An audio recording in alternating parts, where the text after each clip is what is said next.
Assalamualaikum warahmatullahi wabarakatuh. Pada minggu kali ini kita akan membahas materi tentang keunggulan dan kekurangan otomasi perpustakaan. Minggu lalu saya telah meminta kalian semua untuk mencari tahu perpustakaan-perpustakaan yang ada di sekitar tempat tinggalnya, apakah itu perpustakaan sekolah, perpustakaan desa, perpustakaan daerah, dan lain sebagainya. Cari tahu apakah mereka telah menggunakan atau menerapkan otomasi perpustakaan. Jika ya, sejak kapan, ya bisa dieksplor lebih jauh, dan jika tidak, mengapa. Itu untuk tugas sebagai pengantar saja ya, supaya kalian bisa mengidentifikasi perpustakaan, alasan mengapa perpustakaan itu menggunakan ataupun tidak atau belum menggunakan otomasi perpustakaan. Pada pertemuan sebelumnya juga saya meminta kalian membaca beberapa referensi, membaca beberapa artikel terkait dengan definisi otomasi perpustakaan itu sendiri. Sederhananya, otomasi perpustakaan itu bisa kita definisikan seperti yang terlihat pada gambar yang ada di slide ya, di mana beberapa bagian itu terintegrasi atau terhubung satu sama lain guna meningkatkan layanan atau kinerja perpustakaan. Makanya di luar itu otomasi perpustakaan atau library automation biasa juga disebut dengan integrated library system atau ILS. Nah, untuk materi kali ini, keunggulan dan kekurangannya itu saya rangkum dari beberapa bahan bacaan juga, dari studi-studi kasus yang menyebutkannya, dan juga pengalaman pribadi saya ketika terlibat dengan beberapa perpustakaan yang menggunakan otomasi perpustakaan, baik itu di perpustakaan sekolah, perpustakaan perguruan tinggi, dan juga beberapa perpustakaan daerah. Baik, ada beberapa keunggulan ya ketika perpustakaan itu menerapkan otomasi perpustakaan. Yang saya tampilkan ini mungkin tidak secara menyeluruh ya, mungkin masih ada beberapa keunggulan lainnya yang belum sempat saya sebutkan di sini.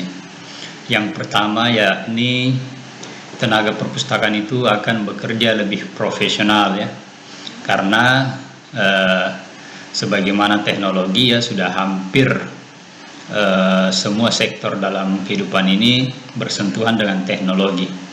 Jadi suka tidak suka, mau tidak mau, perpustakaan pun dituntut untuk menerapkan teknologi yang dalam konteks ini yakni otomasi perpustakaan.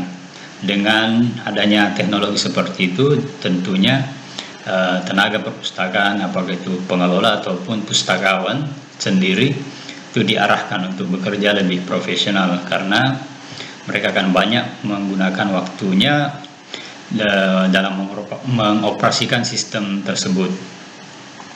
Nah, karena profesional itulah sehingga pada poin berikutnya mengurangi kesalahan manusia ya, human errors.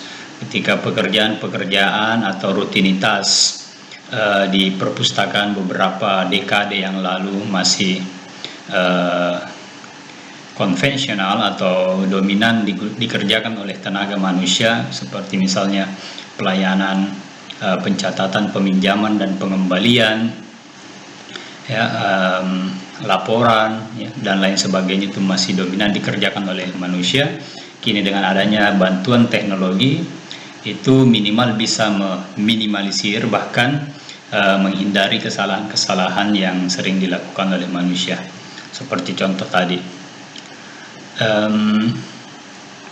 Selanjutnya, pengawasan bisa dilakukan secara menyeluruh ya, terhadap sumber-sumber daya yang dimiliki di sebuah perpustakaan. Sebagaimana sistem otomasi perpustakaan itu, karena mereka sudah salib komponen-komponennya telah terkait antara satu sama lain, sehingga pengawasannya itu mudah dilakukan ya. Seperti pada gambar tadi, ada bagian pengadaan, bagian sirkulasi, bagian bibliografi, ya, atau penginputan koleksi, bagian terbitan berkala dan lain sebagainya, katalog online atau OPAK, itu bisa kita awasi secara menyeluruh, ya, tidak terpisah-pisah, karena mereka berada pada satu rangkaiannya, satu rangkaian yang menyatu, atau kita sebut dengan sistem. Selanjutnya, pengguna lebih terlayani dengan baik, ya. Memang pada hakikatnya otomasi perpustakaan itu kita hadirkan selain membantu tenaga-tenaga perpustakaan di perpustakaan ataupun pustakawan, ini juga kita hadirkan buat si pengguna itu sendiri, ya, pengguna atau pemustaka atau pengunjung perpustakaan. Mereka yang akan merasakan juga dampak dari kehadiran teknologi seperti itu. Misalnya di layanan sirkulasi mereka bisa mendapatkan pelayanan yang lebih cepat lagi, khususnya di perpustakaan-perpustakaan yang memiliki intensitas layanan sirkulasi yang relatif padat, ya, yang relatif banyak. Itu kalau bayangkan kalau misalnya banyak antrian, masih kita berikan layanan dalam bentuk konvensional atau tradisional, tentu akan mengakibatkan antrian yang panjang, ya. Bahkan bisa jadi juga, ya, sebagaimana perpustakaan kita menginginkan ada kesan atau citra yang baik terhadap perpustakaan. Jadi usahakan menghindari antrian yang terlalu panjang itu. Jadi secepat mungkin bisa dilayani dengan pengguna yang ingin memanfaatkan fasilitas perpustakaan. Begitu juga contohnya di OPAK, ya, atau katalog online. OPAK online Public Access Catalog.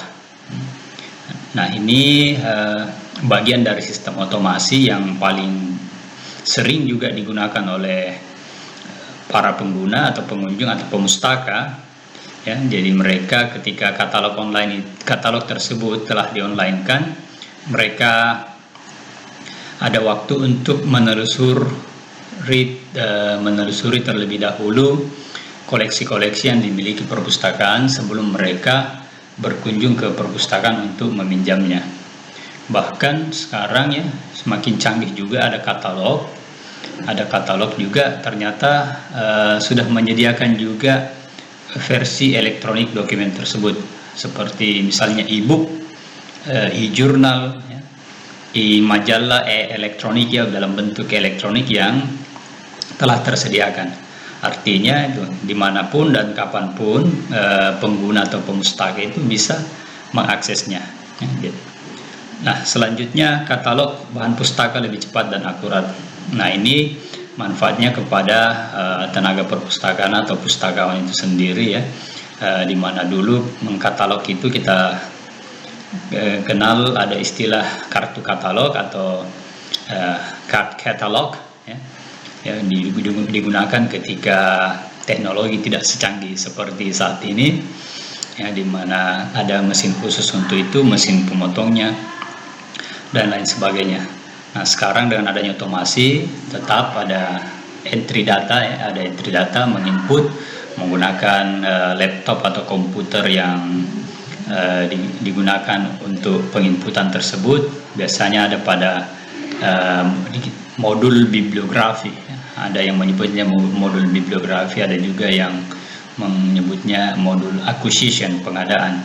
Jadi bahan-bahan pustaka atau koleksi-koleksi perpustakaan tersebut dibuatkan katalognya, ya, lebih cepat karena menggunakan itu teknologi, dan itu pun bisa lebih akurat, ya, ketika misalnya telah terinput namun ditemukan kesalahan, itu pun bisa diperbaiki, ya, atau di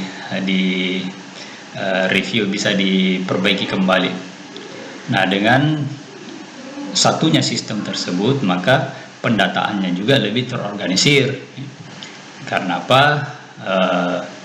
Semuanya tersimpan pada database atau pangkalan data yang telah disediakan oleh sistem tersebut. Ketika data-data itu telah tersusun atau terorganisir dengan baik, ketika dibutuhkan itu cepat diadakan. Itulah salah satu keunggulannya juga ketika perpustakaan menggunakan otomasi perpustakaan.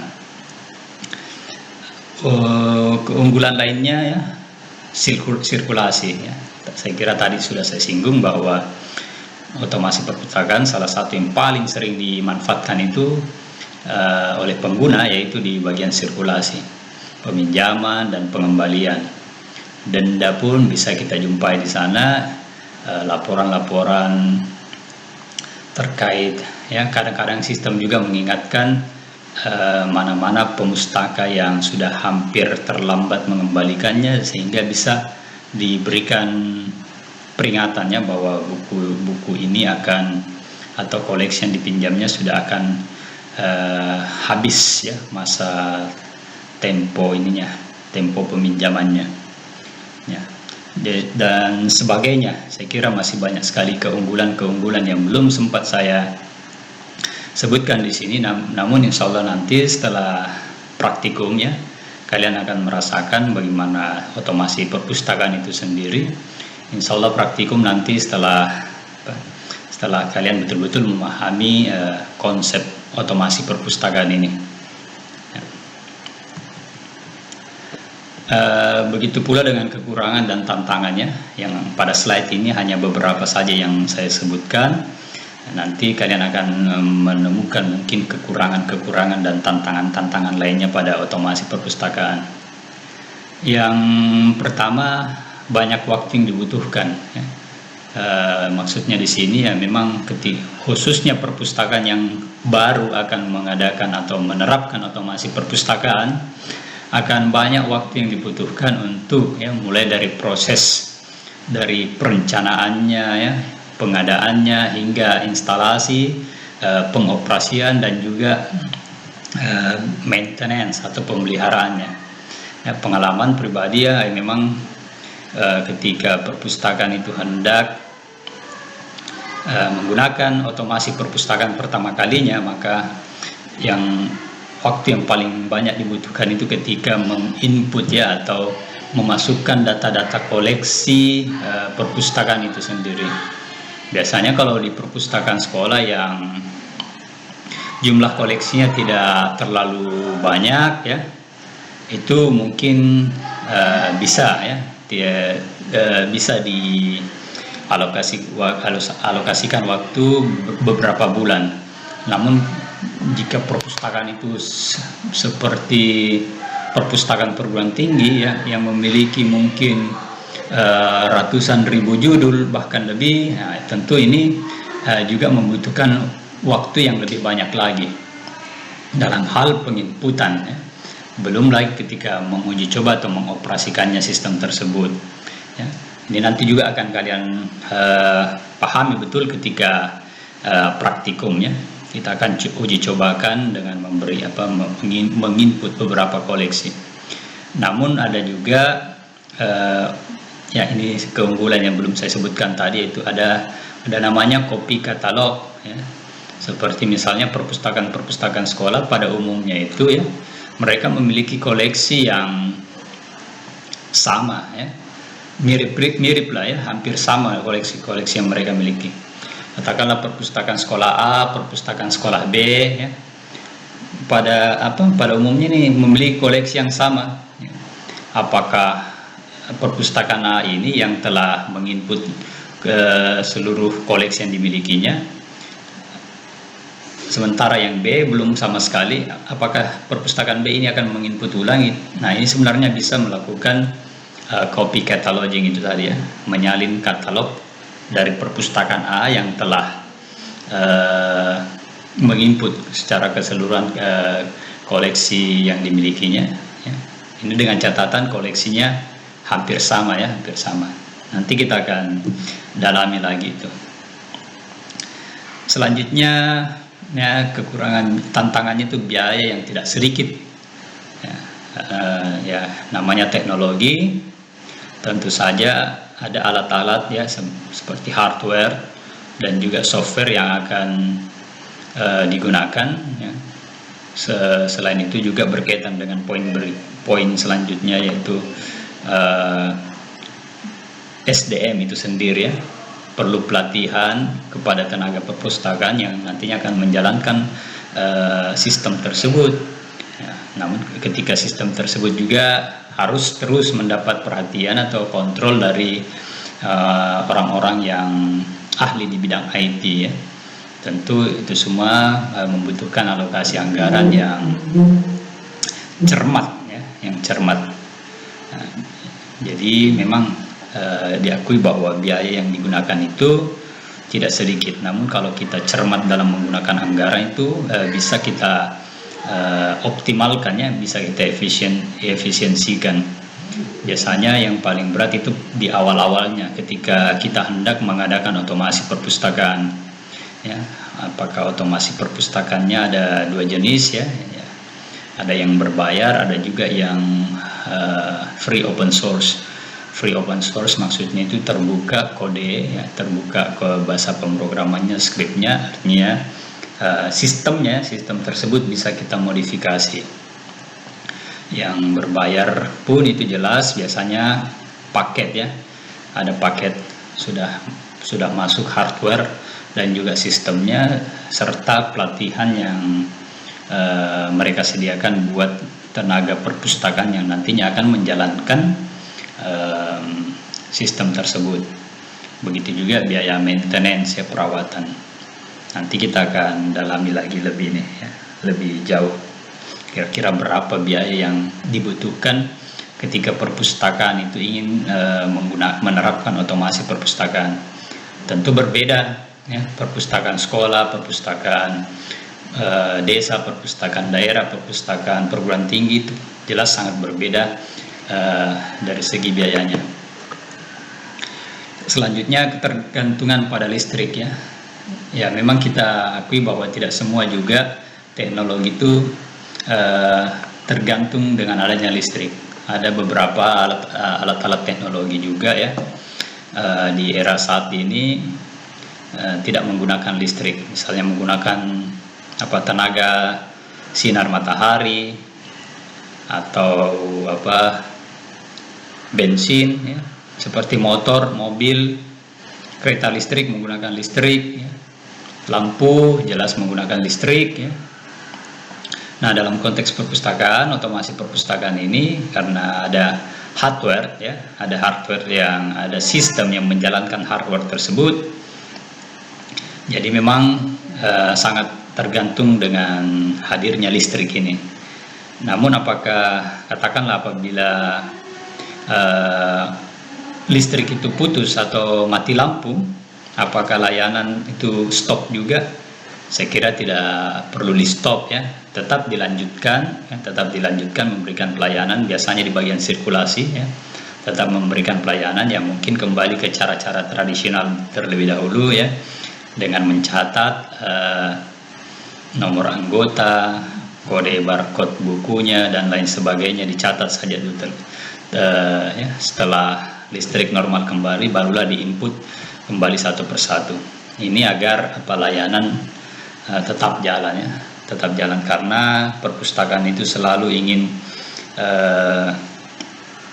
menimbulkan citra yang baik ya kepada para penggunanya. Selanjutnya ya, tantangan juga pelatihan yang mesti terus-menerus diberikan kepada tenaga perpustakaan yang mengoperasikan sistem tersebut. Nah, sebagaimana teknologi ini mesti ada terus pelatihan agar operator ini update terus keilmuannya, sebagaimana kadang-kadang sistem terupdate ke versi terbaru. Jadi operatornya pun juga harus melakukan update ilmu pengetahuannya ya, skillnya, kemampuannya tentang otomasi tersebut. Nah, kadang-kadang disinilah yang yang sering menjadi kendala dihadapi di banyak perpustakaan ya. Kemampuan si tenaga perpustakaan itu menjalankan sistem yang ini. Kadang-kadang sudah ada perpustakaan mengadakan sistem ya, hardware-nya pun sudah diadakan ya, tinggal dioperasikan. Nah, cuman karena pengoperasinya ini atau operator atau tenaga perpustakaannya itu ya tidak update, tidak memahami dengan menyeluruh otomasi perpustakaan yang digunakannya, akhirnya ya kadang-kadang inilah yang menjadi salah satu penyebab sehingga otomasi perpustakaan itu tidak berjalan secara maksimal ya atau optimal. Selanjutnya panduan kepada pengguna ya, selain kepada tenaga perpustakaan atau pustakawan, otomasi juga itu dihadirkan kepada pengguna. Jadi selalu ada juga kegiatan seperti user education atau pendidikan pemustaka ya, yang diajari misalnya bagaimana cara menggunakan katalog online atau OPAC. Nah ini mesti terus disampaikan kepada pengguna, karena mereka lah yang akan perpustakaan layani ya. Panduan-panduan seperti ini bisa dalam bentuk kegiatan rutin ya tiap tahun, bisa juga dalam bentuk video ya yang diupload ke misalnya ke kanal YouTube atau apalah ya, ke website, atau panduan buku panduan untuk mengakses koleksi-koleksi yang dimiliki perpustakaan dan sebagainya. Nah, dengan panduan ini tentu itu tadi ya, pengguna akan merasa sangat terbantu sekali, dan citra perpustakaan itu akan baik di mata mereka. Ya, saya kira ini saja yang bisa saya sampaikan pada pertemuan minggu kali ini ya, singkat, yaitu tentang keunggulan dan kekurangan atau tantangan atau juga kendala yang ada pada otomasi perpustakaan. Namun sekali lagi saya sampaikan bahwa yang saya sebutkan ini mungkin masih ada keunggulan dan tantangan atau kendala lainnya ya pada otomasi perpustakaan yang nantinya kalian akan rasakan sendiri ketika praktikum setelah pertengahan semester. Saya harap konsep-konsep tentang otomasi perpustakaan dan seperti ini ya, keunggulan dan kekurangan dipahami saja dulu ya. Sebagai tambahan materi, di Lentera saya telah memberi beberapa katalog-katalog online yang ada di Indonesia ataupun dari luar negeri. Silahkan kalian akses ya, di waktu-waktu luangnya lihatlah katalog-katalog perpustakaan itu ya, karena katalog perpustakaan itu biasanya merupakan bagian dari otomasi perpustakaan yang digunakan perpustakaan tersebut, atau di luar dikenal dengan Integrated Library System ya, ILS ya, Integrated Library System, atau sistem